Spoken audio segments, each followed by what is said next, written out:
8 দিনে তৃতীয়বার বৃদ্ধি পেয়েছে পেট্রোল ডিজেলের দাম। গাড়ি নিয়ে যাতায়াত করা এখন সত্যিই বিলাসিতা। উবার, র্যাপিডো চালকরা বলছেন, দাদা খানিকটা মিলিয়ে দেবেন ভাড়া। কিন্তু মিলিয়ে ভাড়া মেটাতে গিয়ে যে পরিমাণ টাকা গুনতে হয়, হিসেব করতে বসলে আপনার মাথাও হয়তো ঘুরে যায়। বাসে যাতায়াতেও অনেক সময় বেশি লাগে, সময়ে পৌঁছানো প্রায় অসম্ভব হয়ে পড়ে। সময় এবং খরচ বাঁচাতে আপনি একটি গাড়ি হয়তো কিনছেন, ইএমআই এর কথা না হয় উচ্চই থাক। তারই মধ্যে মধ্যপ্রাচ্যে যুদ্ধ লেগে গেলে যা হওয়ার তাই, পেট্রোল ডিজেল একেবারে নাগালের বাইরে।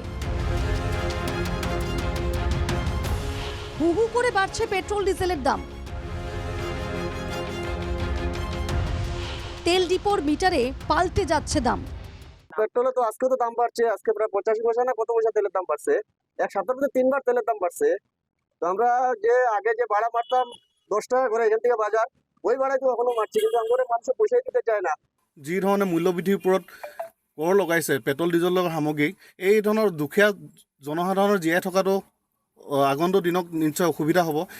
পেট্রোলে 87 পয়সা এবং ডিজেলে 91 পয়সা বৃদ্ধি। শনিবার থেকেই বলবৎ হয়েছে এই নতুন দাম। 15 মে পেট্রোলের দাম বেড়েছিল লিটারে 3 টাকা।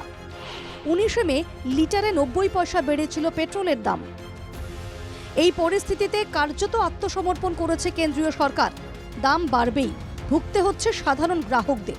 কোনো মতে দুমুঠো ভাতে যাদের জীবন চলে, তাদের অবস্থা ভয়াবহ। অটোরিকশা চালিয়ে দিন কাটে যার, তিনি ভাবছেন চলবে কি করে। এরকম চলতে থাকলে অটোরিকশা গ্যারেজে রেখে ঘরে ফিরে যেতে হবে। এটা আমি জানে বিকল্প একো নাই। আমি তাৰমানে কি হৈ গুৱাহাটী বাদ দিব লাগিব, হৈ বেলেগ কাম বিচাৰিব নাইবা এনেকৈ চলাব লাগিব আমি। আৰু নোহোৱা হৈছে। আজি আহোঁ, আজি দেখিছোঁ অলপ বাঢ়ি আছে।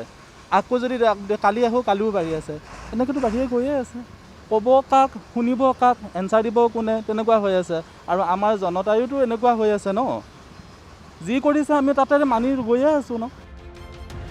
রাজ্যের নানা প্রান্তে এখন পেট্রোপণ্যের চড়া দামে ত্রাহি মধুসূদন দশা সাধারণের। পেট্রোল ডিজেলের দাম বৃদ্ধির আঁচে অন্যান্য সামগ্রীর দামেও আঁচ লেগেছে। সরাসরি প্রভাব পড়ছে অন্যান্য ক্ষেত্রেও।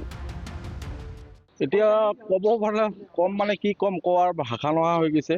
বাৰক আৰু বাঢ়ি দিয়ক, 500 টকা হ'লেও আমাৰ ক'ব লগা নাথাকে, 1000 টকা থাকিলেও। কাৰণ আমাৰ কমপ্লিটলি আমাৰ মানে জনসাধাৰণৰ মানে মূৰত মাৰ পৰিছে, যিটো মানে ক'বলৈ ভাষা নাই। চৰকাৰক এটাই অনুৰোধ, কাৰণ আমি ভোট দিছিলোঁ আমি ভাল দিনৰ আশাত, আজি আমাক এই ভাল দিন দিলে। এভাবেই দাম বেড়ে চলেছে, কমার কোনো লক্ষণই নেই। আদৌ কমবে কিনা কেউ জানে না, সাধারণ মানুষ জানে না, কিন্তু সরকার কি জানে?